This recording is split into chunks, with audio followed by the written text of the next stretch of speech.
आठवां प्रश्न है कि एक नगर में किसी विशेष सप्ताह के 7 दिनों में हुई वर्षा में यानी मिलीमीटर में निम्नलिखित रूप में रिकॉर्ड की गई है। ये दिन है सोमवार, मंगल, बुधवार से लेकर रविवार तक, और जितनी वर्षा हुई है वो ये सब दिया हुआ है में, मतलब मिलीमीटर में, इतनी मिलीमीटर इन इन दिनों में वर्षा हुई है। तो अभी कह रहे हैं उपयुक्त आंकड़ों से वर्षा का परिसर ज्ञात कीजिए। परिसर ज्ञात करने के लिए इसमें सबसे अधिकतम आंकड़ा है, आप या तो देख के भी बता सकते हो, और या तो सबसे बढ़िया तरीका क्या करना चाहिए आपको, पहले इसको व्यवस्थित रख लिया करिए, है ना। ये दिए आंकड़ों को व्यवस्थित रूप में रखेंगे तो आरोही क्रम में रखने पर, आरोही क्रम में व्यवस्थित करने पर, व्यवस्थित करने पर, ये क्या है, एक तरीका है व्यवस्थित करने से क्या होता है, हर आंकड़े आसानी से बार बार आपने, वैसे तो आपका ग्राफ बना हुआ है, ये सारणी बनी हुई देख के ही बता सकते हैं, लेकिन हम क्या करेंगे, व्यवस्थित करेंगे। तो सबसे पहले सबसे कम क्या है, 0.0 दो बार है, तो 0.01 और 0.02 हो गया। उसके बाद है एक 1.0 mm, फिर 1.0 के बाद है 2.1 mm, 2.1 mm, 2.1 के बाद है 5.5, 5.5 यानी कि, और फिर 12.5 है, 12.5, ठीक है, फिर है 20.5, 20.5। अब ये जो सारणी थी अब यहीं पर आ गई, ठीक है ना। तो 1 2 3 4 5 6 7, सातों आंकड़े आ गए। अब हमारा जवाब शुरू हो जाता है यहाँ। पहला कह रहा है कि इनका परिसर ज्ञात किए। परिसर क्या होता है, अधिकतम आंकड़े में से न्यूनतम आंकड़ा कम कर दीजिए। तो परिसर बराबर होता है अधिकतम आंकड़ा, ये बार बार लिखना इसलिए जरूरी है, में से, ये सब जो लिख रहे हैं ये क्या रख रहे हैं, ये आंकड़े ही लिख रहे हैं, में से न्यूनतम बार बार लिखने से क्या हो जाता है कि ये आपके दिमाग में हमेशा फीड हो जाता है, कभी चूक होने की संभावना घट जाती है। तो अधिकतम आंकड़ा है 20.5 और न्यूनतम है 0.0, ये सब है ना। तो घटाएंगे तो कितना आएगा, 20.5 ही रहेगा, किसी भी संख्या में शून्य घटाने पर कोई फर्क नहीं पड़ता। और ये क्या में है, mm माने मिलीमीटर में है। ये इसका पहले वाले का जवाब हुआ। अब दूसरा वाला क्या कह रहे हैं कि इस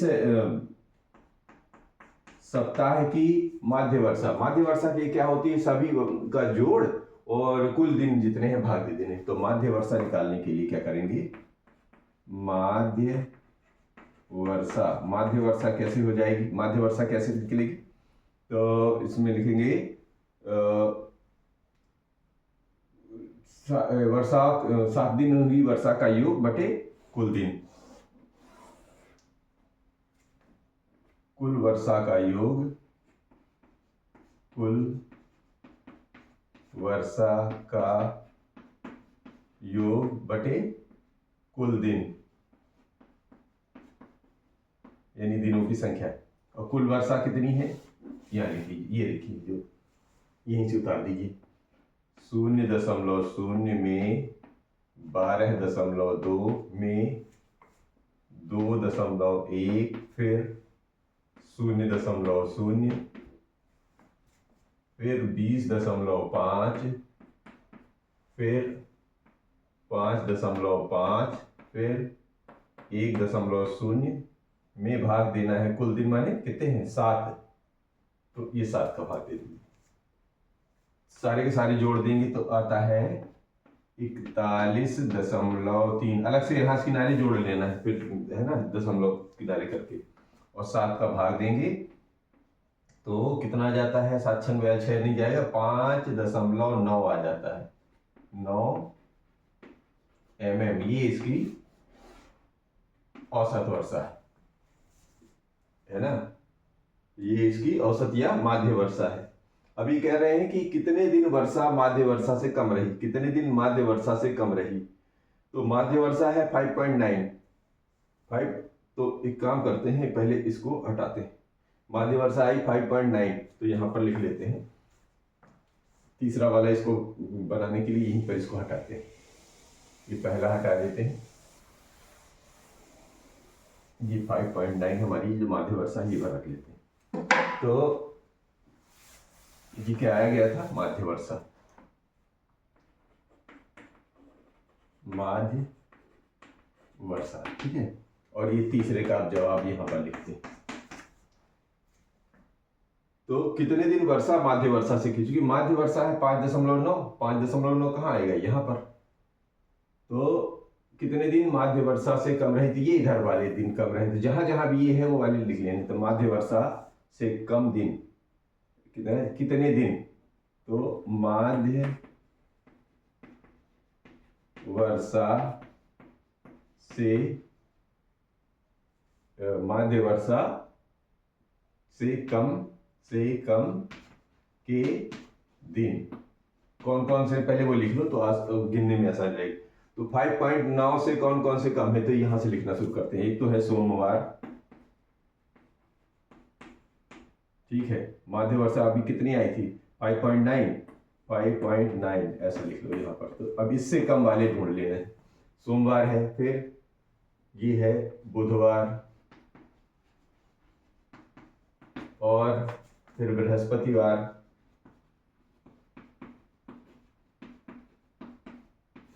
फिर है ये एक शनिवार, और एक ये है रविवार। अब कुल कितने हो गए, 1 2 3 4 5, वर्षा से कम, तो कुल दिन 5 दिन। ये तो ये इस तरह रहा प्रश्न नंबर 8। प्रश्न नंबर 9 है, 10 लड़कियों की ऊंचाई सेंटीमीटर में मापी गई है और निम्नलिखित परिणाम प्राप्त हुए। ये परिणाम दिए गए हैं। फिर इनमें ये 5 प्रश्न हैं। तो इन प्रश्नों को हल करने के लिए पहले ये जो आंकड़े दिए गए हैं इनको व्यवस्थित कर लेते हैं, फिर इसके बाद इस पर चलते हैं कि क्या क्या कह रहे हैं। तो यहां से शुरू करते हैं हल। निम्नलिखित परिणाम प्राप्त किए, तो परिणाम को व्यवस्थित करने पर, आंकड़ों को व्यवस्थित करें, परिणाम यानी आंकड़े, आंकड़ों को आरोही क्रम, कैसे लिखेंगे हम, आरोही या अवरोही दोनों ऑप्शन रहते हैं, तो आप चाहे आरोही बनाए चाहे अवरोही, तो हम आरोही बना रहे हैं। अब आरोही क्रम में व्यवस्थित करने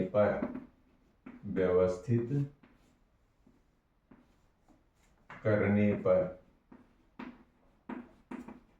ये, तो इसमें देखेंगे सबसे छोटा कौन सा है, सबसे छोटा है 128। इनको हटाते हुए चलें जिससे पता कंफ्यूजन की स्थिति ना आए। 128 के बाद देखेंगे कौन सा है, 128 के बाद 132, 132 के बाद है 135, फिर 135 के बाद है 139, ये 139 के बाद है 39 के बाद फिर 41, 141, फिर 41 के बाद है 43, 143 के बाद है 146, 146 के बाद है 149, 149 के बाद है 150, ये 150, और फिर अंत में 151।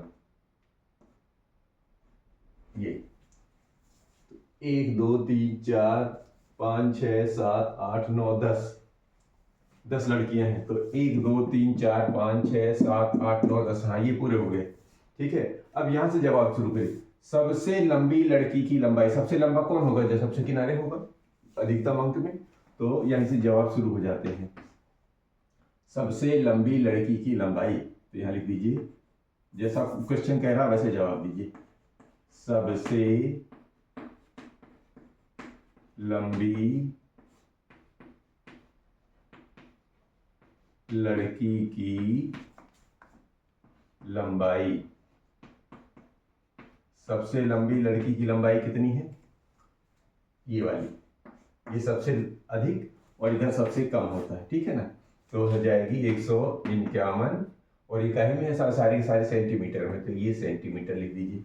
और सब अब इसी में दूसरा है सबसे छोटी लड़की की लंबाई, तो ये रहा दूसरा, सबसे छोटी लड़की की लंबाई 128 सेंटीमीटर, ठीक है। अब ये तीसरा क्या कह रहे हैं, इन आंकड़ों का परिसर, परिसर क्या होता है, सबसे अधिकतम लंबाई में से सबसे न्यूनतम लंबाई घटा दीजिए, तो तीसरा आ जाएगा परिसर। परिसर या प्रसार या रेंज एक ही बात है, ठीक है ना। तो अधिकतम लंबाई में से न्यूनतम लंबाई, अधिकतम लंबाई माइनस न्यूनतम लंबाई। अधिकतम लंबाई देखिए कितनी थी, 151, और 128 थी सबसे न्यूनतम, घटा दीजिए कितना आया, तो 8, ये 11, 11 में से 8 गया 3, ये बन गया 4, 4 में से 2 गया 2, और ये कट गया 23 सेंटीमीटर, ये इसका परिसर आ गया, ठीक है। एक जवाब ये था, एक जवाब ये था, एक तीसरा ये आ गया। फिर लड़कियों की माध्य ऊंचाई, माध्य ऊंचाई के लिए क्या करना पड़ेगा, इसको सफाई करें तब तो बने, यहाँ जगह इसको माध्य ऊंचाई करने के लिए इन सबको जोड़ के और 10 का भाग देना है, तो इसको पहले क्लीन करते हैं। अब माध्य निकालते हैं, तो माध्य ऊंचाई या लंबाई क्या है, तो माध्य लंबाई लिखेंगे, माध्य लंबाई, लंबाई या ऊंचाई जो भी कह दे, ठीक है। तो ये क्या हो जाएगा, माध्य लंबाई क्या हो जाएगा, ये जितनी भी परिणाम है, यानी कि ऊंचाई, इनकी लंबाइयों का योग बटे कुल, लंबाइयों का योग बटे कुल लंबाई, तो लिखेंगे लंबाइयों का योग बटे कुल लंबाई, तो लंबाइयों का योग कर दीजिए, ये शुरू करिए यहां से 135 में जोड़िए 150, फिर 150 में 139 में जोड़ना है 128 में जोड़ना है 151, फिर जोड़िए 132, ठीक है, फिर जोड़िए 146, इसी में जुड़ेगा 149, 149, इसी में जुड़ेगा 143, और इसी में जुड़ेगा 141, और कुल लंबाइयां कितनी है 10, तो 10 का भाग दे देना, ठीक है। इन सबको जोड़ दीजिए, इन सबको जोड़ आएगा 1414, इनको जोड़ दीजिए तो इतना आता है, ठीक है, जोड़ लीजिएगा आराम से, इतना ही जोड़ आता है। तो इसको भाग देंगे तो आ जाएगा 141.4 सेंटीमीटर, ये इसका माध्य आ गया। अब ये इसी में जो ये 5वां नंबर कह रहे हैं कि कितनी लड़कियों की लंबाई माध्य लंबाई से अधिक है। देखिए माध्य लंबाई कितनी है, 141.5, तो आप ये जो व्यवस्थित आंकड़े बनाए थे, तो 141 ये है, तो 0.5 का इसके आगे, यानी इसके आगे का जो भी इलाका है इधर का, ये माध्य से आगे तो ये कहलाए। तो कितनी लड़कियों की लंबाई माध्य लंबाई से अधिक है, तो ये जो आंकड़े 1 2 3 4 5 लड़कियां हैं, इन्हीं की लंबाई जो है माध्य लंबाई से अधिक है। तो लिखेंगे माध्य लंबाई से अधिक कितनी लड़कियों की लंबाई, तो माध्य से अधिक, यानी कि 141.4 सेंटीमीटर से अधिक। कौन कौन सी लिख तो चलो, एक तो है 141, 143, 146, 149, 150, 151, ये इतनी है। तो पूछ रहा कितनी लड़कियों की लंबाई, कितनी लड़कियां, तो 1 2 3 4 5, 5 लड़कियों की लंबाई। तो लिखेंगे 5 लड़कियों की लंबाई। ये क्या कह रहे हैं, माध्य से अधिक कितनी है, माध्य से अधिक 5 लड़कियों की लंबाई है। तो ये हमारा इसका जवाब, इस तरह ये प्रश्न नंबर 9 समाप्त होता है।